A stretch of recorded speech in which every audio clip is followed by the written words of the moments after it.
Morning all of you. आज का जो हमारा टॉपिक है वो बीएससी फर्स्ट ईयर का ऑर्गेनिक केमिस्ट्री का जो है वो कार्बोकेटाइन, रिएक्शन इंटरमीडिएट्स में कार्बोकेटाइन, यानी कि आज का टॉपिक होगा कार्बोकेटाइन और कार्बोनिक आयन। ऑर्गेनिक केमिस्ट्री में या केमिस्ट्री में जो भी रिएक्शंस होती है, रिएक्शंस के दौरान डिफरेंट टाइप ऑफ इंटरमीडिएट्स बनते हैं, जिसमें कार्बोकेटाइन, कार्बोनाइन, एलाइंस, नाइट्रीन्स, रेडिकल्स, बेंजाइन्स, ये सभी जो रिएक्शंस के दौरान एक कम समय के लिए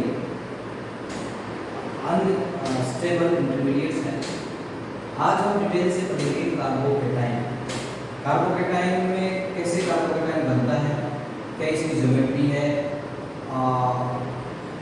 what is the stability order of carbocations, इन सभी को डिटेल से इस लेक्चर में पढ़ेंगे। कार्बोकेटाइन का सबसे पहले कि फॉर्मेशन कैसे होता है, फॉर्मेशन ऑफ कार्बोकेटाइन।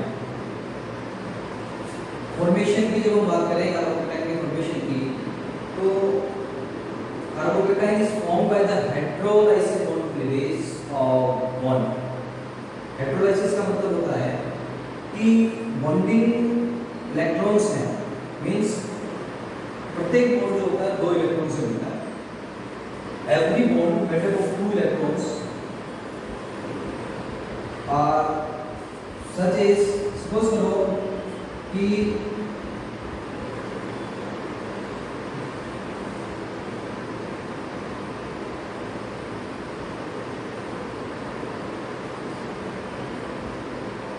ये कोई हमारे पास कंपाउंड है जिसमें ये जो बॉन्ड है, यदि इसका क्लीवेज या इसका बंधन इस प्रकार से हो कि these bonding electrons x की तरफ चले जाएं और ये आपके पास जो बनता है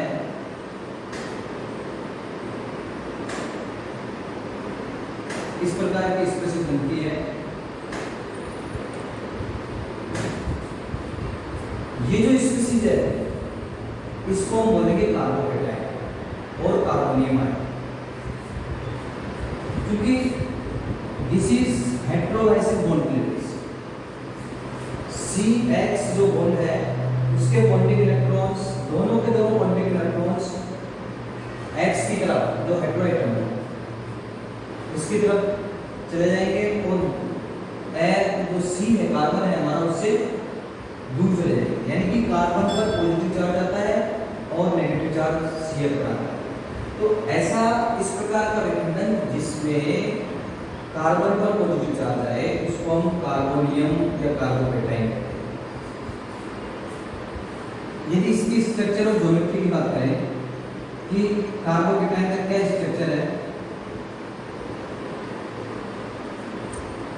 structure of carbocation, structure of carbocation की हम बात करते हैं तो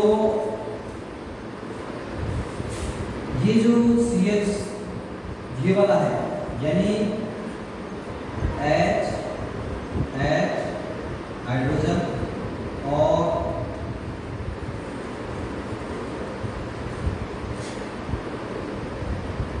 पॉजिटिवली चार्ज कार्बन या कार्बोकेटाइन का वह कार्बन जिस पर पॉजिटिव चार्ज है वह sp2 हाइब्रिड होता है।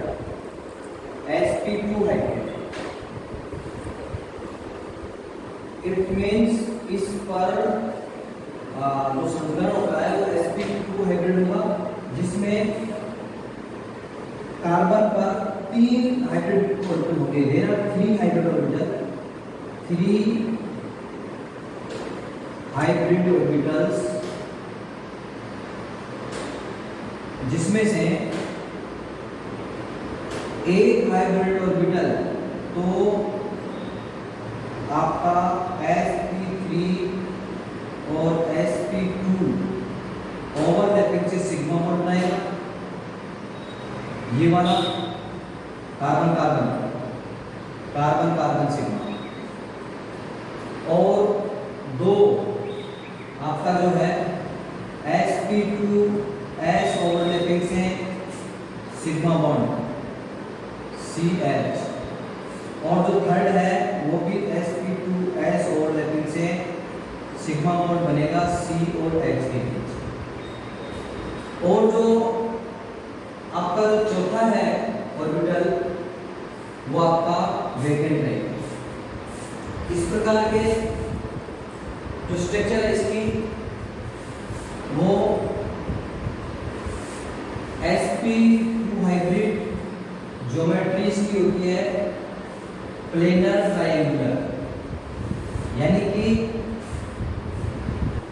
प्लेनर ट्रायंगुलर का मतलब है कि आपका जो बॉन्ड एंगल है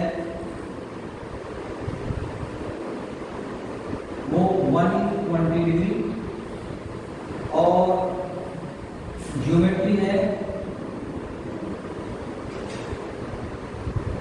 वो होगी ट्रायंगुलर प्लेनर।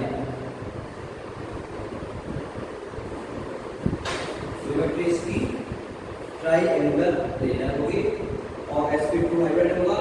अब आगे देखते हैं हम कि कार्बन जो कैटाइन होता है वो कितने प्रकार के होते हैं, यानी कि what is the type of carbocations या how many types of carbocations हैं। तो बेसिकली कार्बोकैटायंस जो हम इसको विभाजित करते हैं या कई कार्बोकैटायंस को हम डिवाइड करते हैं वो है प्राइमरी, सेकेंडरी, टर्शियरी और Maithil carbocation. Means primary carbocation, secondary,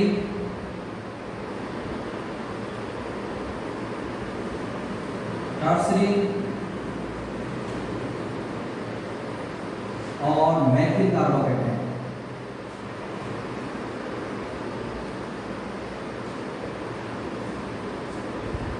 ये जो विभाजन है कार्बोकैटायंस का, जो एक डिवीजन है, ये कौन सी कार्बन पर पॉजिटिव चार्ज है उसके आधार पर हम प्राइमरी, सेकेंडरी, टर्शियरी और मैथिल कार्बोकैटायन कहते हैं। सबसे कहें कि प्राइमरी कार्बोकैटायन का मतलब यह है कि जिस कार्बन पर पॉजिटिव चार्ज है वो दूसरे एक कार्बन से जुड़ा हुआ है। This is primary. Primary means this is the primary carbocations, means जिसका पॉजिटिव चार्ज है वो दूसरे एक कार्बन से और जुड़ा हुआ है। सेकेंडरी का मतलब होता है कि जिस पर पॉजिटिव चार्ज है वो दूसरे दो अन्य कार्बन से जुड़ा हुआ है, यह है सेकेंडरी।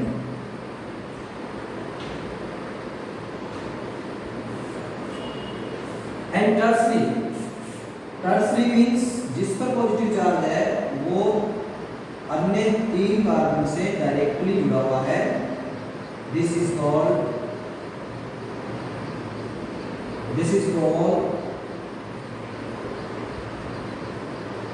टर्शियरी। और एक होता है मैथिल कार्बोकैटायन। मैथिल कार्बोकैटायन का मतलब होता है कि CH3+, यानी कि इसमें कार्बन किसी दूसरे कार्बन से जुड़ा हुआ नहीं रहता है। This is called Maithil carbocation. तो अब तक हमने पढ़ा कि कार्बोकैटायन कैसे बनता है, क्या उसकी ज्योमेट्री है और कितने उसके टाइप हैं। अब हम पढ़ेंगे कि what is the stability of carbocations, what is the stability of carbocations and the factor affecting the stability of carbocations, यानी कि कौन कौन से फैक्टर हैं जो कार्बोकैटायन की स्टेबिलिटी को अफेक्ट करते हैं और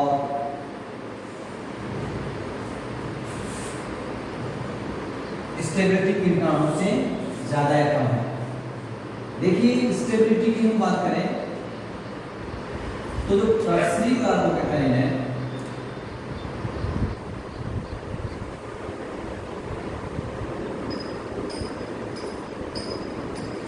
इसको 3 डिग्री भी कहते हैं। वो सबसे ज्यादा स्टेबल होता है। फिर होता है सेकेंडरी,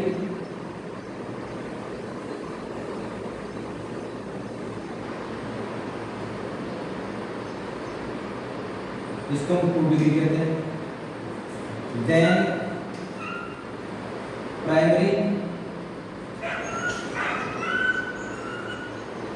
प्राइमरी कार्बोकैटायन, जिसको अपन 1 डिग्री कहते हैं। And then methyl carbocation, methyl carbocation. इसके ऊपर यदि कोई एरोमेटिक कार्बन है तो वो एरोमेटिक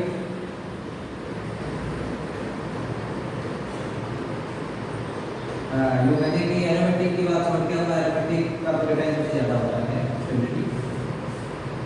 ये स्टेबिलिटी ऑर्डर है टर्सरी, सेकेंडरी, प्राइमरी और मेथिल कार्बोकैटायन। इनकी स्टेबिलिटी को हम एक्सप्लेन करेंगे कि किन कारणों से टर्सरी की ज्यादा है, सेकेंडरी की उससे कम, प्राइमरी की उससे कम और मेथिल की सबसे कम स्टेबिलिटी। देखिए टर्सरी जो कार्बोकैटायन है वो हमने अभी थोड़ी देर पहले डिस्कस किया था इसके बारे में कि टर्सरी कार्बोकैटायन में कार्बन जिस पर पॉजिटिव चार्ज है वो 3 अन्य कार्बन से जुड़ा हुआ होता है। This is called tertiary. Then secondary जो कार्बोकैटायन है वो 2 अन्य कार्बन से जुड़ा हुआ होता है।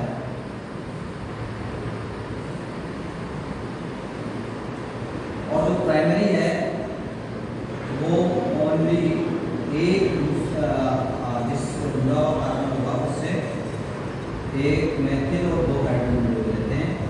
एंड जो मेथिल है there is no adjacent carbon atom. Stability इसकी हम यूं कह रहे हैं, इधर कह रहे हैं, इधर कह रहे हैं। मीन्स स्टेबिलिटी जो कार्बोकैटायंस की है टर्सरी ग्रुप से ज्यादा है।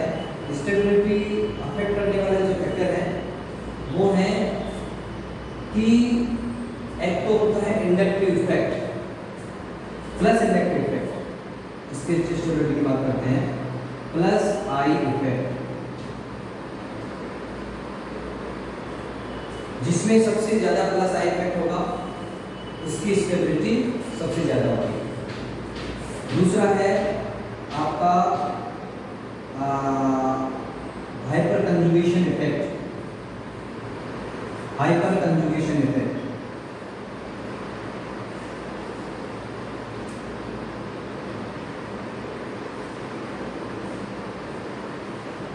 कंजुगेशन इफेक्ट,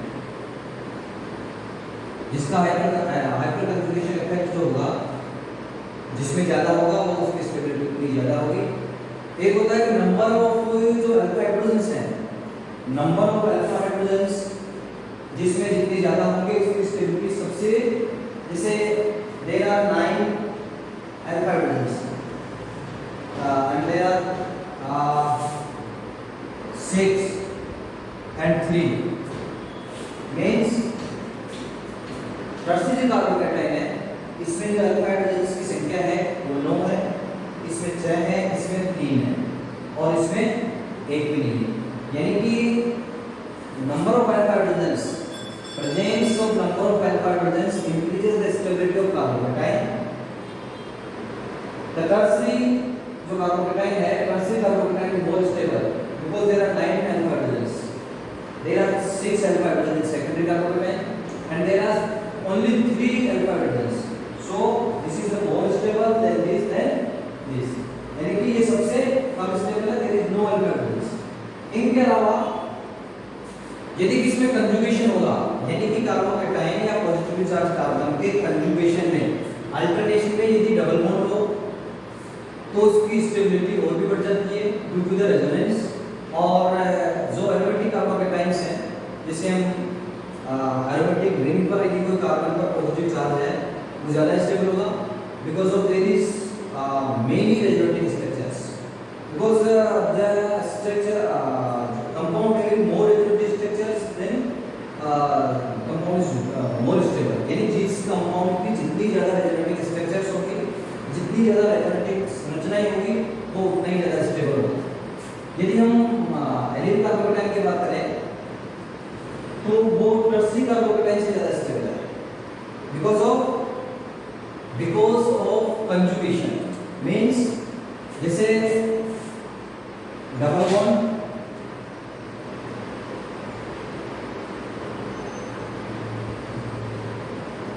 और CH2, this is allele carbocation और इसको आप ड्यू टू द रेजोनेंस इसको आप ऐसे भी लिख सकते हो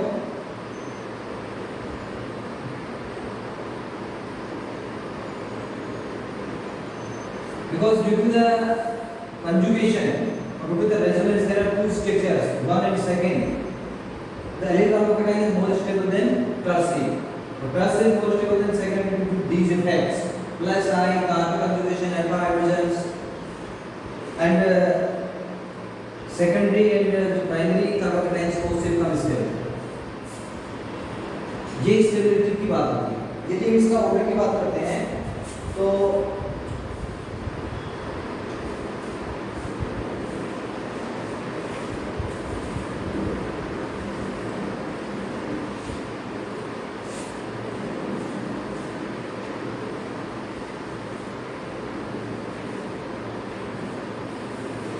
स्टेबिलिटी ऑर्डर जो होगा स्टेबिलिटी ऑर्डर कार्बोकेटाइन का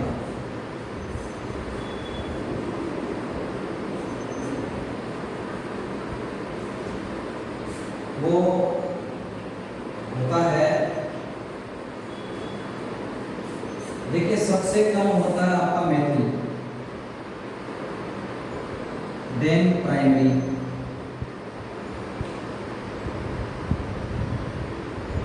then secondary,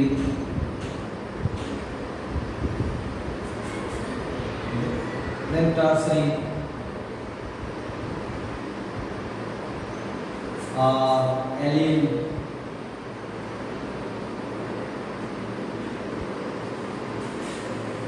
and फिर होगा आपका एरोमेटिक, एरोमेटिक में होगा आपका टर्सरी, एरोमेटिक फिर आपका है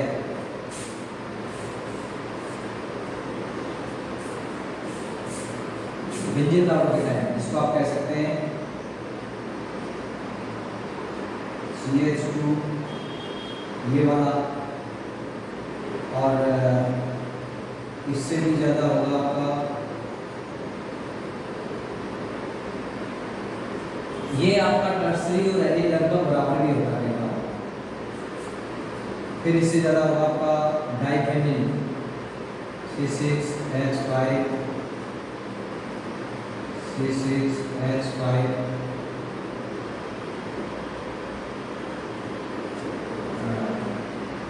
ये कार्बोकेटाइन, एंड देन होगा ट्राइफेनिल बेंजीन C6H5 और C6H5। इनकी जो स्टेबिलिटी है वो हम देखिए primary, secondary, tertiary, allyl, tertiary और एलिल ये लगभग स्टेबिलिटी बराबर होती है। फिर आपका बेंजीन कार्बोकेटाइन है, इसकी stability due to the resonance